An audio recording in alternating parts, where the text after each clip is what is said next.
5 ওয়াক্ত নামাজের পরে একটা ছোট্ট আমল আছে, নবীজি বলেন একবারে ছোট্ট আমল। আমলটা কি?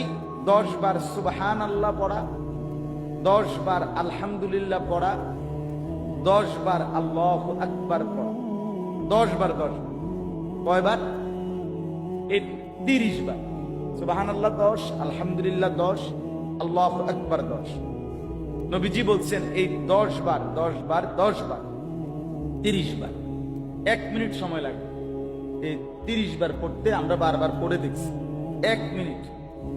নবী সাল্লাল্লাহু আলাইহি সাল্লাম বলেন যে ব্যক্তি 5 ওয়াক্ত নামাজের পরে এই 10 বার 10 বার 30 বার পড়বে আর রাত্রে বেলা ঘুমাইবার সময় এই 3 তাসবিহ 100 বার পড়বে, 33 33 34, ঘুমাইবার সময় 100, আর 5 ওয়াক্ত নামাজের ফরজের পর পর